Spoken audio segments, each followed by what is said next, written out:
കാളിദാസനും Thomas ആന്റണിയും Christy ജോർജും സുഹൃത്തുക്കളാണ്, സഹപാഠികളാണ്.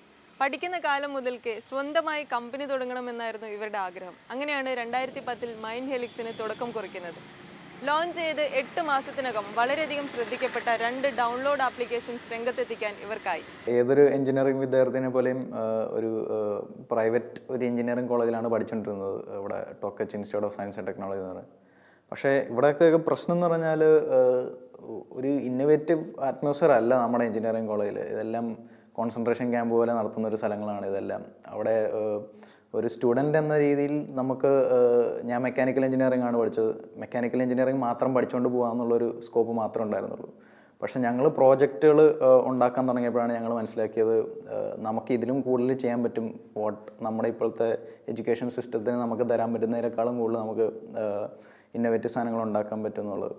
അപ്പം ഞാനും എൻ്റെ ബെഞ്ച്മേറ്റായ നന്ദകുമാറും തോമസ് ആൻ്റണിയും ഞങ്ങളാണ് ആദ്യമായിട്ട് ഇന്ത്യയിലെ ചീപ്പസ്റ്റ് റോബോട്ടിക്സ് കിറ്റ് എന്ന് പറഞ്ഞൊരു സാധനം ഉണ്ടാക്കി. 1000 രൂപയ്ക്ക് റോബോട്ടിക്സ് കിറ്റ് സ്റ്റുഡൻസിന് വിൽക്കാൻ തുടങ്ങി. അങ്ങനെയാണ് ആദ്യത്തെ ബിസിനസ് ഉണ്ടാക്കുന്നത്. സോ ആ കിറ്റ്സ് ഞങ്ങൾ 75 സ്റ്റുഡൻസിന് ആദ്യത്തെ 2-3 മാസത്തിനുള്ള തന്നെ വിറ്റ് തീർത്തു പെട്ടെന്ന് തന്നെ. അങ്ങനെ പൈസ ഉണ്ടാക്കാൻ മനസ്സിലാക്കി. അത് സെക്കൻഡ് ഇയറിൽ പഠിക്കുമ്പോഴായിരുന്നു അങ്ങനെ ഒരു സംരംഭം ഉണ്ടാക്കിയത്. അപ്പോഴാണ് ഞങ്ങൾക്ക് മനസ്സിലായത് ഒരു ബിസിനസ് തുടങ്ങാനുള്ള സ്കോപ്പുണ്ട്, പക്ഷേ എന്തിലാണ് ചെയ്യാൻ പോകുന്നത് എന്നുള്ളതിനൊരു വലിയ ഐഡിയ ഒന്നും ഉണ്ടായിരുന്നില്ല. അങ്ങനെയാണ് ഈ സ്മാർട്ട് ഫോൺ ബൂം ഉണ്ടാകുന്നത് ആ സമയത്തായിരുന്നു, ഞങ്ങൾ തേർഡ് ഇയറിൽ പഠിക്കുമ്പോൾ തന്നെ. അപ്പോൾ അങ്ങനെയാണ് മനസ്സിലായത് മൊബൈൽ ആപ്സും സ്മാർട്ട് ഫോൺസുമാണ് അടുത്ത വേവ് ഓഫ് ഗ്രോത്ത് ഉണ്ടാക്കാൻ പോകുന്നത് ഇൻ്റർനെറ്റ് കഴിഞ്ഞിട്ട്. അപ്പോൾ അങ്ങനെയാണ് മൈൻഡ് ഹെലിക്സ് സ്മാർട്ട് ഫോൺ രംഗത്തോട്ട് പ്രവേശിക്കാനുള്ളൊരു കാര്യം. ഞങ്ങളുടെ കമ്പനീനെ പറ്റി പറയുകയാണെങ്കിൽ ആവറേജ് ഏജ് 24 ആണ്. ഒരുവിധം എല്ലാവരും ഞങ്ങളുടെ ബാച്ചിന് പഠിച്ചവരും അതേ സെയിം ബാച്ചിലുള്ള ആൾക്കാരും വേറെ കോളേജിൽ നിന്നുള്ള ഫ്രണ്ട്സിനെ വിളിച്ചും അങ്ങനെയൊക്കെയാണ് ആദ്യമായിട്ട് തുടങ്ങിയത്. ഇവരുടെയൊക്കെ ഭയങ്കര എനർജി ഉണ്ട് എല്ലാവരുടെയിലും.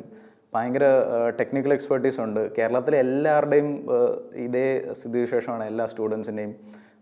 നല്ലൊരു ടെക്നിക്കൽ എക്സ്പെർട്ടീസ് ഉണ്ട്, പക്ഷേ ഇതൊന്നും ഇവർക്ക് ഉപയോഗിക്കാൻ പറ്റുന്നില്ലെന്നുള്ളതാണ് ആക്ച്വൽ പ്രശ്നം.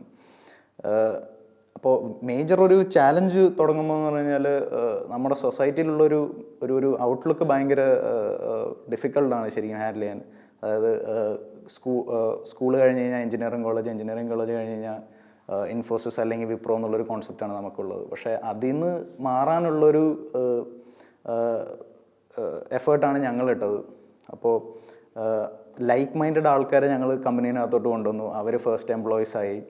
ഇപ്പോൾ ഉള്ള ആൾക്കാരായാലും അതേ ഒരു ഫ്രീ അറ്റ്മോസ്ഫിയറിൽ പ്രോഡക്ട്സ് ഉണ്ടാക്കി വിറ്റ് പൈസ ഉണ്ടാക്കുക എന്നുള്ളതാണ് ഞങ്ങളുടെ ഒരു ഹോൾ മോട്ടീവ്. അപ്പോൾ അതിനകത്ത് കുറച്ചൊക്കെ ഞങ്ങൾ സക്സസ്ഫുള്ളാണ്.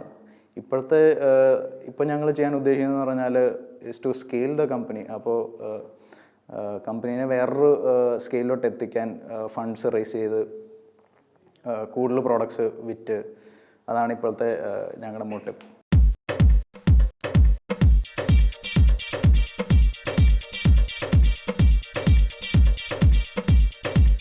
കമ്പനി തുടങ്ങിയ സമയത്ത് ഞാനും കാളിദാസനും ഒക്കെ കോളേജിൽ ബെഞ്ച്മേറ്റ്സ് ആയിരുന്നു.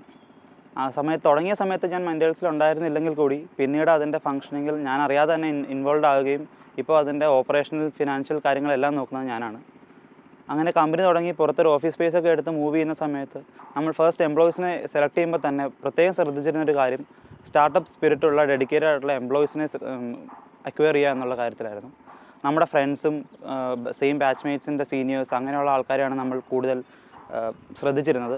നമ്മുടെ chief technical officer Jinsu Mathew, android lead Varun Chandrasekharan, iPhone നോക്കുന്ന ശരത് വള്ളത്തോൾ, എല്ലാവരും തന്നെ 2 വർഷം അല്ലെങ്കിൽ 2.5 വർഷമായിട്ട് നമ്മുടെ കമ്പനിയിൽ ഡെഡിക്കേറ്റഡ് ആയിട്ട് വർക്ക് ചെയ്യുന്ന ആൾക്കാരാണ്. പുറത്തുനിന്ന് നല്ല സാലറിയുള്ള വേറെ ഓഫറുകൾ വന്നിട്ട് കൂടി നമ്മുടെ കമ്പനിയിലുള്ള പ്രതീക്ഷ കൊണ്ട് നമ്മളിൽ തന്നെ വിശ്വാസം അർപ്പിച്ച് ഇവിടെ ജോലി ചെയ്യുന്ന ആൾക്കാരാണ്.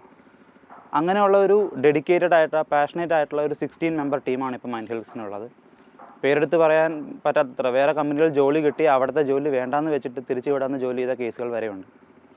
സ്റ്റാർട്ടപ്പ് വില്ലേജിൽ വന്നതിന് ശേഷം മൂവ് മീ പോലുള്ള കമ്പനികളുടെ കീഴിൽ അവരുടെ ഒപ്പം വർക്ക് ചെയ്യേണ്ട സാഹചര്യങ്ങൾ ഉണ്ടായിട്ടുണ്ട്. അങ്ങനെയുള്ള സിറ്റുവേഷനിൽ നിന്ന് നമുക്ക് ഒത്തിരി കാര്യങ്ങൾ പഠിക്കാനും പറ്റിയിട്ടുണ്ട്. അപ്പോൾ അവർ ഫോളോ ചെയ്യുന്ന പ്രോസസ്സുകൾ, ചെയ്യുന്ന ടെക്നിക്കൽ ഓരോ കാര്യം എഫിഷ്യൻ്റ് ആയിട്ട് ചെയ്യാനുള്ള ഓരോരോ മെത്തേഡ്സൊക്കെ നമുക്ക് പഠിക്കാനും പറ്റുന്നുണ്ട് ഇങ്ങനെയുള്ള ഒരു ഹെൽപ്പ് കിട്ടുന്നതുകൊണ്ട്.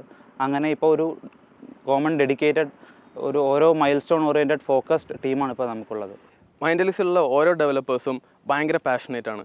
അവർ ഡെവലപ്പ് ചെയ്യുന്ന ഓരോ ആപ്ലിക്കേഷനിലും അവരുടേതായ ഇൻപുട്ട് വേണമെന്നാണ്. പിന്നെ ഇവിടെയുള്ള എല്ലാം കൊളീഗ്സ് ആയാലും ഞങ്ങൾ ഫ്രണ്ട്സ് ആയാലും ഓരോ ഇന്നോവേഷന് വേണ്ടിയിട്ട് ഞങ്ങളെ ഹെൽപ്പ് ചെയ്യും. അതായത് ഇപ്പം ഓരോ ആപ്ലിക്കേഷൻ വന്നു കഴിഞ്ഞിട്ട് ഓരോ ബേബി ആയിട്ടാണ് ക്രിയേറ്റ് ചെയ്യുന്നത് ഞങ്ങളിപ്പം. അപ്പം അതിനെ പ്രൊമോഷൻ ചെയ്യാനും അതിനെ ഓൺലൈനായിട്ട് ലൈവ് ട്രാക്കിംഗ് ചെയ്യാനും അങ്ങനെയുള്ള കാര്യങ്ങളാണ് ഞങ്ങൾ മൊത്തത്തിൽ ചെയ്യുന്നത്. അപ്പോൾ ഒരാൾക്ക് ഒരു ബേബീനെ കിട്ടിക്കഴിഞ്ഞിട്ടുണ്ടെങ്കിൽ എങ്ങനെ ശുശ്രൂഷിക്കണോ അല്ലെങ്കിൽ അതിന് ആ ആപ്ലിക്കേഷൻ എങ്ങനെ നോക്കണമോ എന്നാണ് ഞങ്ങളിവിടെ ഫുള്ളും ചെയ്യുന്നത്. അപ്പോൾ ഒരു ആപ്പ് വന്നു കഴിഞ്ഞിട്ട് ഞങ്ങൾക്ക് ഒരു 50,000 അല്ലെങ്കിൽ ഒരു 1 million ഡൗൺലോഡ്സ് ഹിറ്റ് ചെയ്യുമ്പോഴത്തേക്കും that is gonna really make a huge success for us. ഞാനാണ് മൈൻഡലിക്സിലെ ടെക്നിക്കൽ കാര്യങ്ങളൊക്കെ നോക്കുന്നത്. ഇവിടുത്തെ ആവറേജ് ഏജ് എന്ന് പറയുന്നത് 24 ആണ്. സോ അവരുടെ എനർജിയൊക്കെ ഭയങ്കര ഹൈ ആയിരിക്കും. സോ അവരെയൊക്കെ ഫോക്കസ് ചെയ്യിക്കുന്നതാണ് എൻ്റെ ജോലി. അതിനുവേണ്ടി ഞങ്ങൾ ഡെയിലി എംപ്ലോയീസിനായിട്ട് മീറ്റ് ചെയ്യും. അവർ ഡെയിലി ചെയ്യുന്ന വർക്ക് എന്താണെന്ന് ചോദിച്ച് മനസ്സിലാക്കും. അവർക്ക് വല്ല ഡൗട്ട് ഉണ്ടെങ്കിൽ അപ്പം തന്നെ ക്ലിയർ ചെയ്തിട്ട് മാത്രമേ വർക്ക് ഞങ്ങൾ സ്റ്റാർട്ട് ചെയ്യാറുള്ളൂ. ഇങ്ങനത്തെ ഒരു വർക്ക് കൾച്ചറാണ് ഞങ്ങൾ ഫോളോ ചെയ്യുന്നത്. അതിന് പുറമെ സ്റ്റാർട്ടപ്പ് വില്ലേജിലെ വൺ ഓഫ് ദ ഫസ്റ്റ് കമ്പനീസാണ് ഇവിടുത്തെ ഇൻക്യുബേറ്റ് ചെയ്ത വൺ ഓഫ് ദ ഫസ്റ്റ് കമ്പനിയാണ് മൈൻഡലിക്സ്.